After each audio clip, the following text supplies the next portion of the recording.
Et salut les illumineurs, nouvelle vidéo d'analyse de cartes du chapitre 10. Aujourd'hui on va parler des cartes Ambre. Donc on va passer sur chaque carte, parler un peu de leur potentiel dans un deck et mon avis à chaque fois sur la carte. Donc on va faire ça en 6 vidéos, une pour chaque couleur. Et le but c'est d'analyser chaque carte du chapitre avant de passer aux vidéos sur à chaque fois des decks complets. Et c'est parti. Alors, on commence directement avec la première carte du chapitre Balou.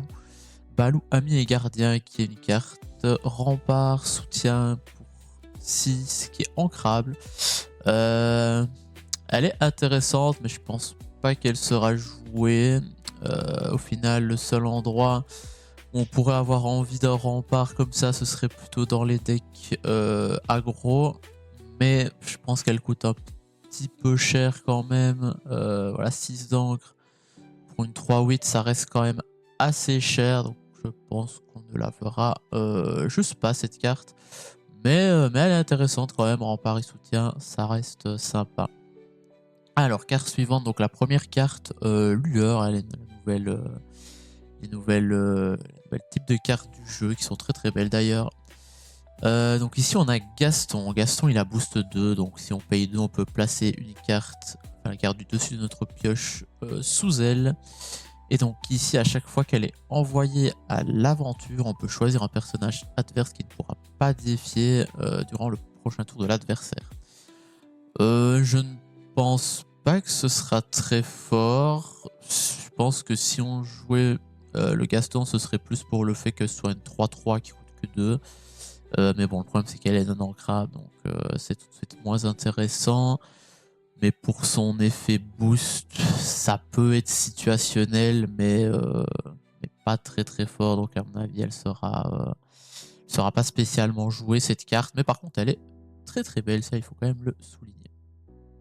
Alors, la carte suivante. Donc on a la première légendaire du jeu, Réponse. Donc on nous avait enlevé la réponse du chapitre 1 et qui n'avait pas été reprint. On nous donne une nouvelle réponse, donc qui sera évidemment moins forte que celle du chapitre 1, mais qui peut avoir son potentiel, hein.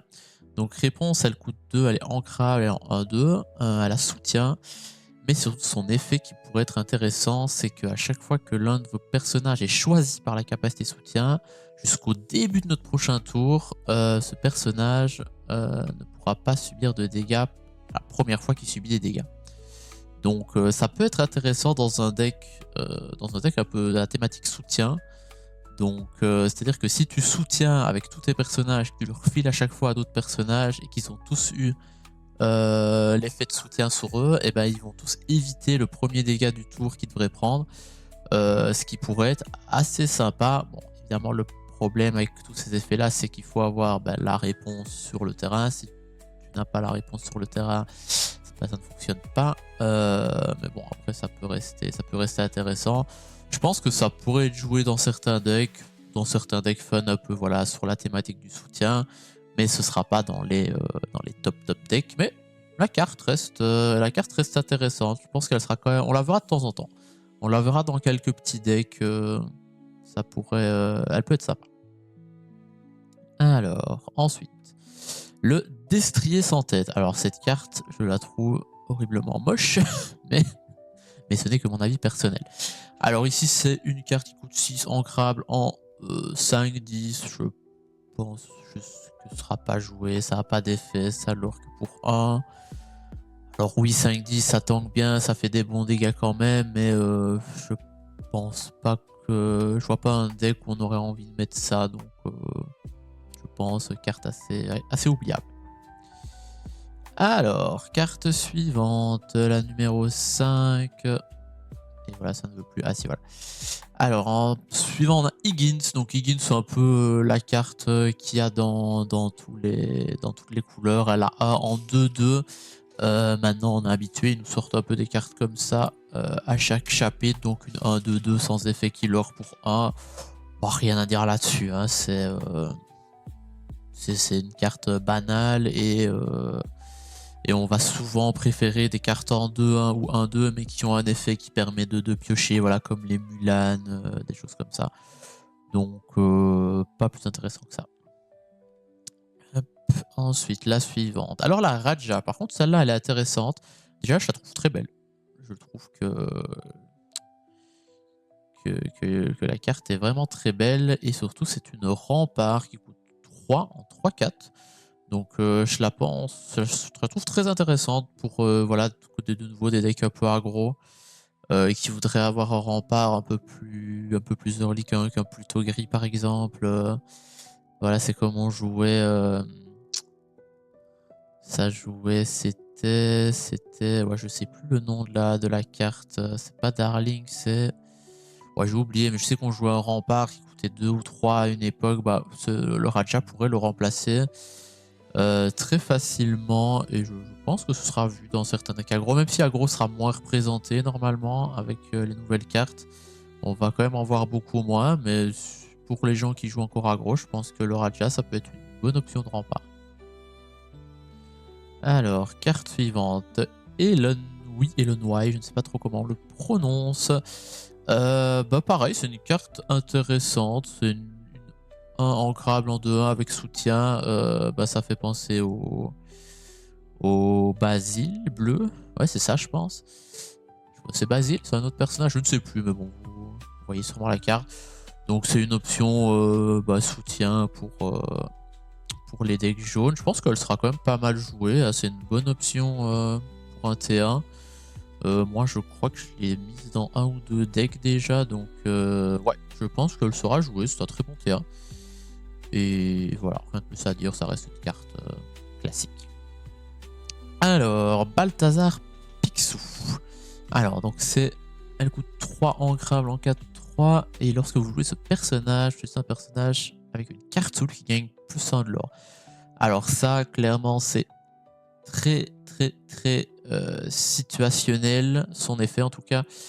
Son effet, voilà, il faut encore avoir sur le terrain un personnage du coup avec boost pour lui faire gagner un éclat de l'or, c'est uniquement pour ce tour. Donc je pense pas que ce sera joué pour son effet, c'est très situationnel et en termes de coûts et de stats, on va plutôt préférer le Bagheera qui est en pareil, qui est en 3, mais qui est en 4-4, qui lui n'a pas d'effet, mais vu qu'ici l'effet est très situationnel, je pense qu'on va préférer avoir un point de défense en plus que de jouer ce petit Balthazar, donc je pense pas qu'il sera très vu. Alors, Zaza qui est très représenté dans ce chapitre. Zaza, j'aime bien la carte, très belle. Et alors, Zaza, elle nous dit que tant que vous avez un personnage ou un lieu en jeu avec une carte sous lui, ce personnage s'y gagne plus 1. Alors, c'est pareil, dans un deck boost, pourquoi pas. C'est très situationnel de nouveau. Il faut un personnage avec boost qui a déjà une carte sous lui. Mais voilà, après elle en 1-6, hein, donc elle tank très bien la Zaza. Donc si t'as ton personnage avec boost, t'es quasi sûr d'avoir un tour ou deux où où tu vas pouvoir l'aura 2.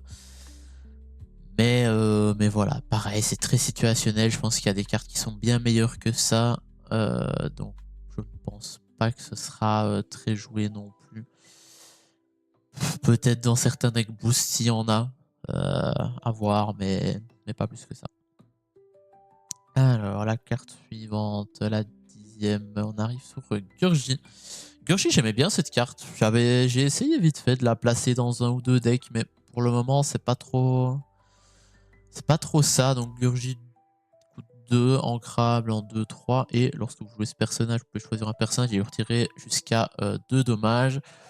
Alors, c'est très intéressant de pouvoir retirer 2 dommages comme ça, mais bah, de nouveau, dans les decks amp, c'est rare quand on a des dommages qui traînent sur les personnages, à part vite fait peut-être pour des rhinos, des trucs comme ça. Mais ça reste aussi très situationnel, même si j'aime beaucoup la carte. J'aime beaucoup la carte, j'avais toujours essayé de le mettre dans le deck, mais je pense qu'il y a souvent mieux à mettre, donc je pense pas que ce sera très vu. Alors ensuite, Mami Baba, de nouveau une rempart en 2-6 cette fois. Elle est intéressante, mais je pense que les gens préféreront Raja qu'on a vu précédemment. À voir, ça reste intéressant. Elle tank quand même assez bien. Là où Raja va tanker un peu moins, mais va taper un petit peu plus fort.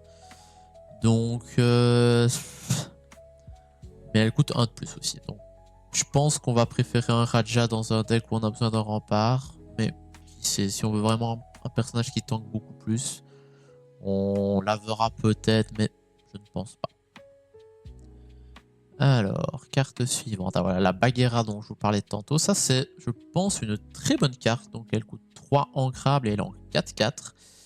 Elle n'a pas d'effet, ça c'est sûr. Mais ça reste une chouette carte pour avoir un peu de contrôle de board, un peu de dégâts à mettre aux adversaires pour pas trop cher. Je pense qu'on la verra quand même pas mal hein, dans quelques decks.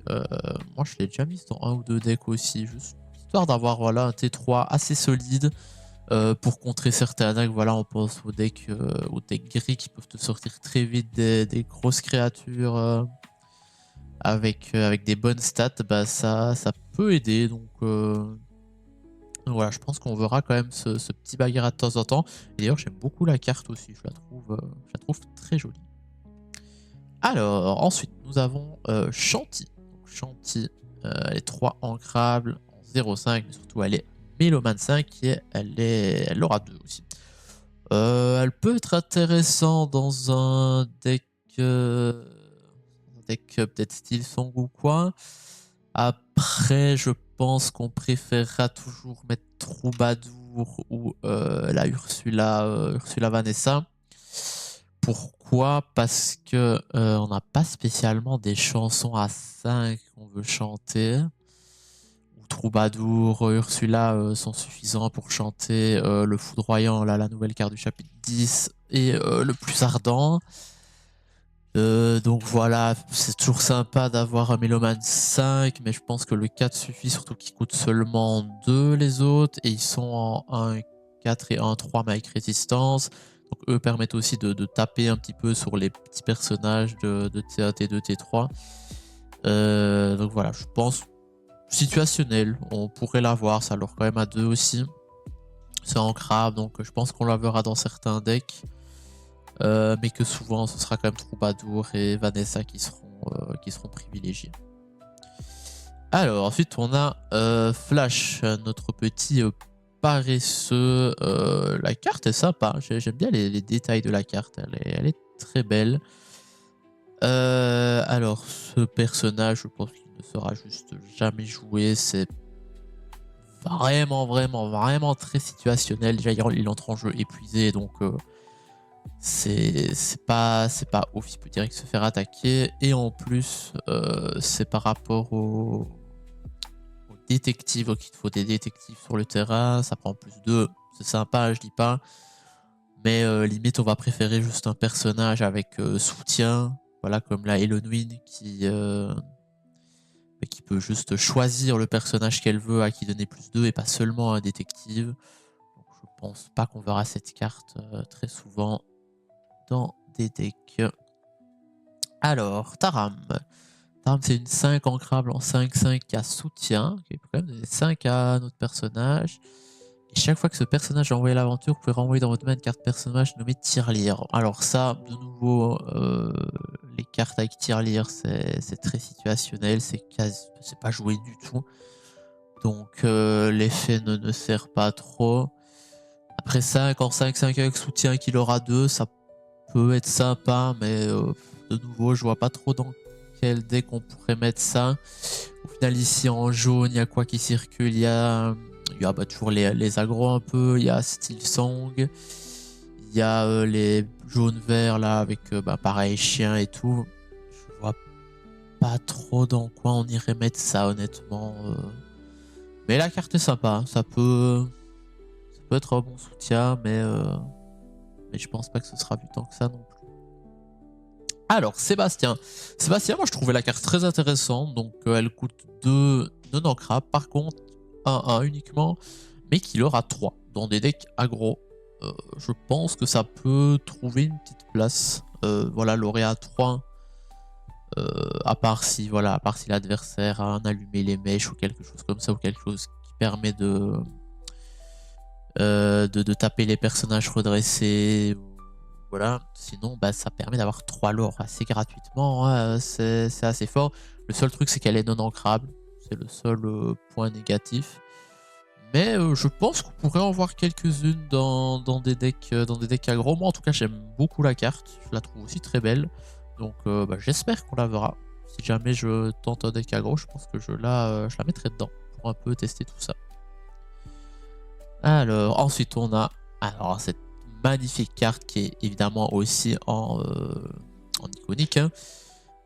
L'iconique, voilà, qui est vachement belle, mais on aime aussi celle-ci qui est très belle aussi. J'aime vraiment bien l'effet des lueurs autour des cartes.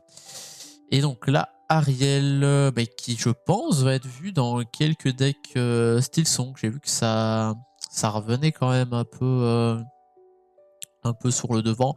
Je pense pas que Stillsong sera très fort. Je pense que c'est jouable, mais ce sera pas très fort.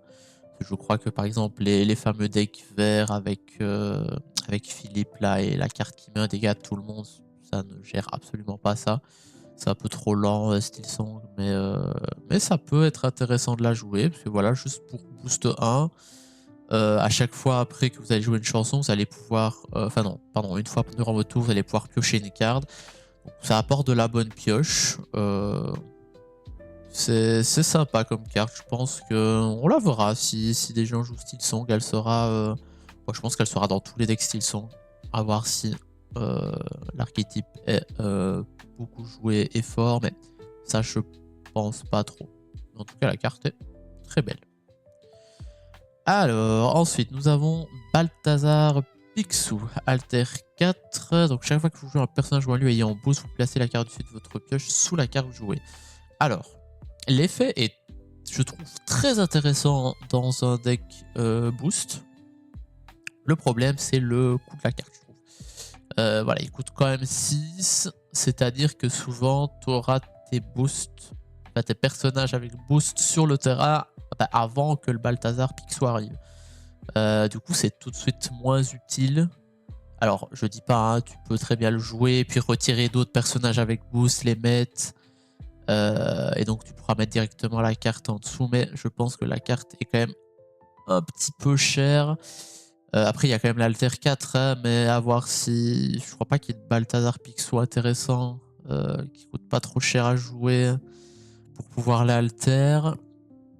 Mais pourquoi pas quand même dans un deck boost. Genre, on n'en voit pas trop, je pense, des deck boost. Je pense pas que ce sera une stratégie non plus très très forte, mais voilà, si quelqu'un essaye de jouer un deck boost, ça pourrait avoir sa place. Alors quand même aussi à 2, 4, 7, c'est vraiment pas déconnant non plus, c'est ancrable, donc qui sait, on la verra peut-être, mais elle est intéressante en tout cas. L'effet intéressant, c'est plus le coup moi qui me pose problème. Alors, le petit Mougli qui, lorsqu'on le joue, on peut défausser une carte non personnage de son choix d'un adversaire. Je trouve que c'est quand même assez fort. C'est un peu une Ursula avec un défense en moins, mais qui permet aussi de cibler voilà, les objets, les actions, les lieux. Les lieux, c'est pas trop joué, mais ça permet d'être un petit peu plus versatile sur ce qu'on essaye de faire défausser à nos adversaires. C'est plus uniquement les chansons comme la Ursula verte. Donc je pense qu'on le verra quand même dans certains decks, le petit Mougli. Ça reste toujours intéressant de faire défausser des cartes à son adversaire. Et ici, à part si l'adversaire a vraiment une main full personnage, tu as quand même beaucoup de chances de faire défausser quelque chose.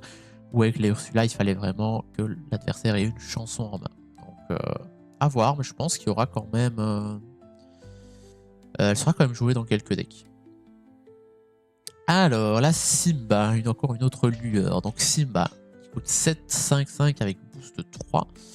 Et à chaque fois que vous placez une carte sous ce personnage, vous pouvez révéler la carte du dessus de votre pioche. S'il s'agit d'un personnage, vous pouvez le jouer gratuitement. Sinon, il faut le placer sous la pioche. Alors, l'effet est très intéressant. Dans certains decks, voilà, imagine, tu arrives à piocher un gros personnage qui coûte généralement entre 6, 7, 8 et que tu peux le jouer gratuitement. Évidemment, c'est très très fort. Par contre, voilà, il coûte 7 pour le mettre sur le terrain. Le boost coûte 3, donc ça veut dire que tu es déjà à 10. À moins d'avoir quelque chose voilà, comme le Picsou qu'on a vu avant, ou certaines cartes qui permettent de mettre une carte en dessous gratuitement, ça coûte quand même assez cher quoi, pour jouer un personnage gratuitement. Surtout qu'une 7 en 5-5, c'est pas non plus les meilleurs stats. Elle aura 3 par contre. Ça, c'est assez intéressant. Elle est ancrable. Donc, je pense qu'elle sera jouée quand même dans certains decks. On pourrait la voir de temps en temps. De nouveau, ce sera pas là la meilleure carte du set côté Ambre, mais elle pourrait être intéressante dans certains decks. Ouais, dans certains decks boost avec des gros personnages, puisque voilà, bah, si tu chopes pas un personnage quand tu actives l'effet, t'es pas très heureux, quoi. Si t'as utilisé 10 d'encre pour piocher un plus ardent et que tu le tapes sous ta pioche, bah, ça fait pas plaisir, quoi. Donc, à voir. Situationnel, mais sinon, très belle carte. Alors, ensuite, on a Dingo, un détective. Donc, lorsque vous jouez ce personnage, choisissez un personnage adverse qui subit -1 jusqu'au prochain tour. Elle coûte 4 en 4-5. Pourrait être jouée, mais je pense pas. Je pense qu'il y aura toujours mieux à mettre. Je pense qu'il y aura toujours mieux à mettre que le Dingo. Après 4 en 4-5, c'est quand même intéressant, mais voilà, l'effet est pas non plus incroyable, très situationnel aussi. Donc je pense pas qu'on le verra tant que ça, celui-là. Alors, ensuite, Deladuck, très belle carte. J'adore les couleurs de la carte, j'adore les effets, je trouve que la carte est vraiment très belle. Alors, Deladuck, qu'est-ce qu'elle fait? Lorsque vous jouez ce personnage, vous pouvez choisir un personnage avec boost et le redresser, et il ne peut ni être envoyé à l'aventure, ni défier pour le reste du tour. Ok, donc c'est vraiment plus un personnage de protéger tes cartes avec boost, dans le sens où tu mets le boost, tu fais leur effet. Voilà, par exemple, si c'est un effet quand il est envoyé à l'aventure, tu joues Dela, tu le redresses, comme ça il est quand même protégé. De nouveau, très situationnel, peut être intéressant dans des decks boost, mais même pas sûr, quoi. Donc, à voir, mais je pense pas qu'on verra beaucoup cette carte, malgré qu'elle soit vraiment très belle. Alors, ensuite, on arrive au premier champion. Alors, les cartes champions, moi, je vous avoue que je les adore. Je les trouve vraiment magnifiques, les cartes champions. Et ce Mickey, bah, il est vraiment très beau. Alors, ce Mickey, donc 4 ancrables, 2-5. Quand il est joué, les autres personnages Ambre gagnent 2 de shield. Et, enfin, ils ont 2 points de vie en plus, on va dire. Et tant que vous avez 2 autres personnages Ambre en jeu, ils gagnent Meloman 8. Ça, c'est très intéressant. Je pense que dans les decks Steel Song, on le verra. Il permet juste de jouer Beyond the Horizon gratuitement, en fait. Enfin, gratuitement.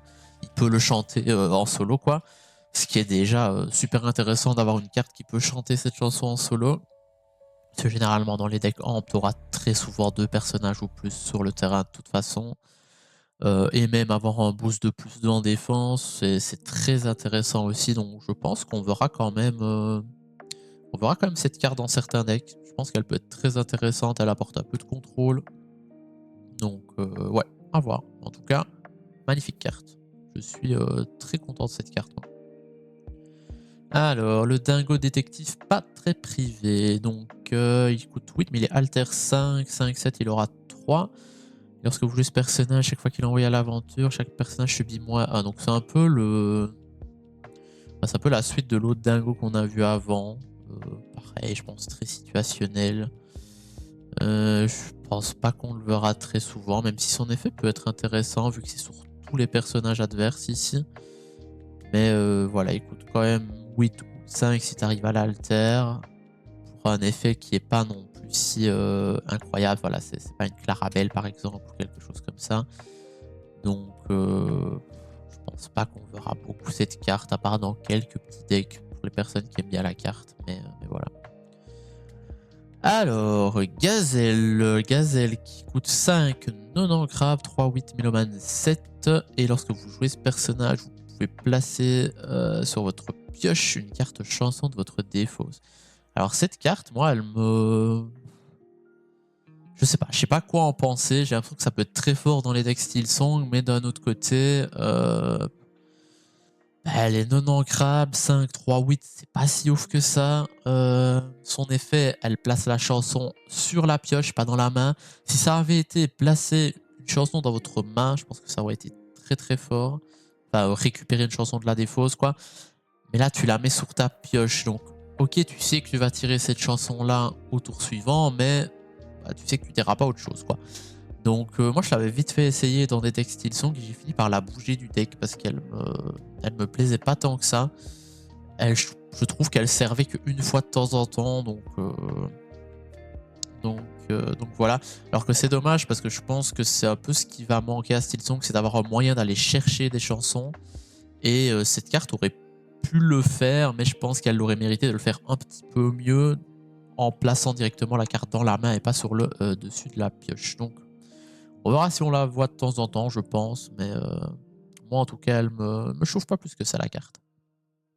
Alors, on arrive aux cartes action, objet, chanson. Alors, rechercher des indices. Le jour où les joueuses ayant le plus de cartes en main défaussent 2 cartes. Si t'es un détective en jeu, tu gagnes un éclat de l'or. Donc, je pense pas que ce sera joué. Ça coûte quand même 4. Il faut que ton adversaire ait plus de cartes en main que toi, sinon ta carte ne sert à rien. Ça permet de défausser 2 cartes. Ça peut être bien. Imaginons un deck défausse. Je pense pas que ce sera très utile. Voilà, même le fait que ça coûte 4, je trouve que c'est un peu énorme. Donc je pense pas que ce sera très joué cette carte. Alors ensuite, nous entrerons dans la bande. Renvoyez dans votre main une carte personnage de votre défausse. C'est une chanson, donc ça peut être chanté, pourquoi pas. Mais après, bah, y a des cartes qui font ça mieux qu'eux, quoi.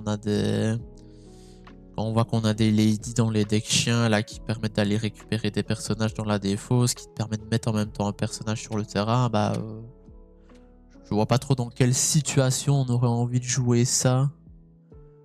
Alors qu'on a aussi des cartes qui vont coûter 2, qui permettent elles d'aller piocher un personnage. Ok, là tu peux pas le choisir, mais je pense pas que ce sera très joué non plus. Alors, ensuite, on a la berceuse de la lune de Dela. Alors, celle-là, elle est un peu plus intéressante. Je pense qu'on la verra dans certains decks. Donc, pour 2 ancrables, elle permet de choisir un personnage adverse qui subit -2 jusqu'au début de notre prochain tour et de piocher une carte.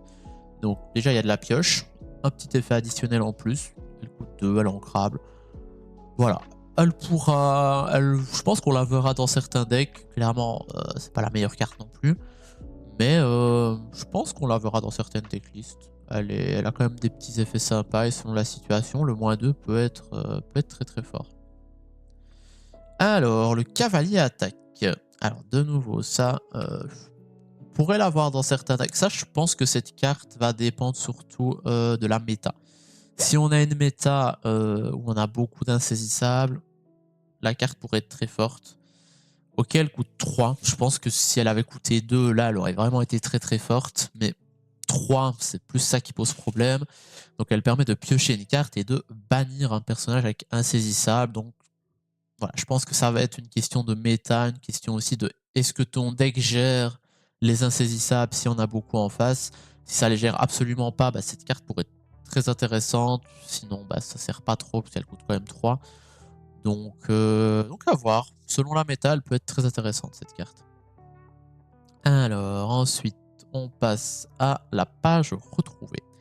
Alors la page retrouvée, elle coûte 2 en grave et lorsque vous jouez cet objet, vous pouvez regarder les 4 premières cartes de votre pioche. On peut révéler un personnage à mettre dans la main et les autres sous la pioche. Et ensuite, quand on bannit cet objet en payant 1, on peut placer la carte du dessus de la pioche sur un personnage ayant boost.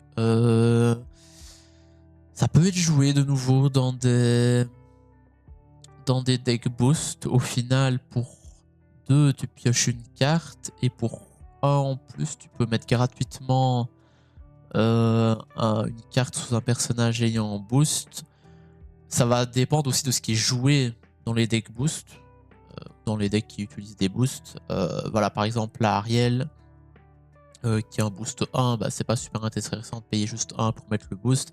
Par contre, le Simba qu'on a vu tout à l'heure, qui demande de payer 3 pour mettre une carte sous lui, bah clairement, ce sera plus intéressant de passer par cet objet pour mettre une carte en dessous, jusqu'après il est banni, quoi. Donc ça ne marche qu'une seule fois. Donc je pense que l'objet est intéressant. Voilà, il permet quand même de piocher un personnage, de mettre une carte pour pas trop cher sur un personnage ayant boost. Donc je pense qu'on verra la page retrouvée de temps en temps. voilà, dans les decks qui utilisent un peu la mécanique de boost. Alors, le journal de Zaza. Chaque fois qu'on place une carte sous l'un des personnages au lieu, on peut payer 1 pour piocher une carte. Ça, je pense pas que ce serait intéressant, parce que ça coûte quand même 3 pour la mettre, plus 1 pour piocher. Ça coûte quand même 4. Alors oui, si tu arrives à piocher plusieurs fois, là, ça devient intéressant, c'est sûr. Parce que par exemple, tu peux piocher 4 cartes pour 7 d'encre. Donc voilà, c'est plus intéressant qu'un Beyond the Horizon. Mais de nouveau, il faut à chaque fois placer une carte sous l'un des personnages. Donc ça coûte aussi de placer la carte. Donc ouais, je pense pas que ce sera très joué ça. Très situationnel en tout cas. Alors, la deuxième légendaire, le chaudron magique. Alors le chaudron, je sais pas, elle est intéressante et en même temps, je trouve qu'elle coûte personnellement un peu trop cher. Parce que voilà, c'est quand même une 3 non ancrable. Ensuite, une fois que tu la joues, tu dois encore payer 1 pour placer une carte personnage de la défausse sous l'objet. Et puis en plus, si tu repayes un après, tu peux jouer les personnages qui sont placés sous le chaudron. Mais il faut quand même payer le coût du personnage. C'est-à-dire que voilà, j'invente, tu envoies, tu récupères. Donc tu vas payer 3 pour la jouer. Tu vas payer 1 pour remettre, je sais pas, n'importe quel personnage. On n'a pas de personnage ici, on a les objets. Voilà, tu vas payer 1 pour récupérer voilà, le Bagheera là, en 4-4 de tantôt. Tu vas le mettre sous l'objet. Tu vas payer 1 pour pouvoir jouer les personnages qui sont en dessous. Donc là, on a 5. Et en plus, tu vas devoir repayer le coût du Bagheera voilà, qui coûtait 3 ici pour le jouer. Donc tu vas payer 8 pour une carte non ancrable pour laquelle il faut minimum 2 tours pour pouvoir faire l'effet complet. Je pense que c'est très très lent et que ça coûte très cher. En fait, si tu veux jouer un personnage de ta défausse, joue l'histoire de la vie ou un truc comme ça, enfin, alors oui, il va permettre de... Tu pourrais très bien stacker les personnages en dessous et puis tous les ressortir d'un coup. Mais il faut aussi savoir les jouer. Et voilà, les decks amp, c'est pas non plus les decks qui vont avoir le plus de réserve d'encre. Donc pour moi, ce sera pas très joué. Je trouve vraiment ça très très lent. En plus, c'est non ancrable. Donc je le vois pas dans un deck, mais je me trompe peut-être. Je discutais de ça avec des gens qui me disaient que si, ça allait quand même être joué. Mais à voir. À voir, à voir. Moi, je suis vraiment pas sûr. Alors, mâchouiller et crachouiller, je pense qu'on ne le verra juste jamais. Peut être intéressant de retirer 2 dommages, mais son autre effet, les Gurgis, là, je crois qu'il n'y a qu'une seule carte Gurgi, ou il y en a peut-être d'autres. Enfin, il y a celle sur laquelle on est passé tantôt qui permet aussi de soigner des dommages d'ailleurs, donc ça fait un peu double utilité en plus. Je suis même pas sûr qu'il y en ait d'autres, donc pour cet objet-là, je pense qu'on le verra juste jamais. Alors, ensuite on a un lieu, Canardville. Chaque fois qu'un personnage de ce lieu est envoyé à l'aventure, le prochain personnage que vous jouez ce tour-ci vous coûte 2 de moins. Ouais, de nouveau, bah, déjà les lieux de base, c'est pas très fort. Ça coûte 2, tu dois payer 2 pour déplacer un personnage dessus, donc t'es à 4. Tu dois l'envoyer à l'aventure pour qu'il coûte 2 de moins. Donc je pense que c'est pas intéressant. Ouais, je pense que c'est juste pas intéressant de faire tout ça pour payer 2 de moins, autant juste jouer son personnage direct. Ton lieu, il va pas rester non plus 10 tours sur le terrain, ou à chaque fois que tu vas mettre un personnage dedans, ben on va te péter ton personnage. Surtout que tu dois l'envoyer à l'aventure après, on peut taper le perso. Donc ce sera pas intéressant, comme la plupart des lieux de toute façon. Et je crois qu'on arrive... Ah bah non, c'était la dernière carte. Je crois qu'on arrive à la dernière, mais non, c'était celle-ci. Mais voilà, c'est fini aujourd'hui pour cette analyse des cartes ambre. Demain, on fera les cartes améthyste. Du coup, on va suivre l'ordre des couleurs et on va un peu analyser le reste des cartes. Et une fois qu'on aura fini tout ça, on fera sûrement des analyses un peu des decks méta. En plus, comme ça, on aura eu les premières semaines de ligue, etc. où on verra un peu les decks qui sont joués. Donc on pourra se projeter un petit peu plus que maintenant, où c'est plus des suppositions de ce qui sera fort. Voilà, donc merci d'avoir regardé la vidéo. N'hésitez pas à mettre un j'aime, à vous abonner, à me suivre sur les réseaux. Et moi, je vous dis à la prochaine pour une nouvelle vidéo. Salut tout le monde!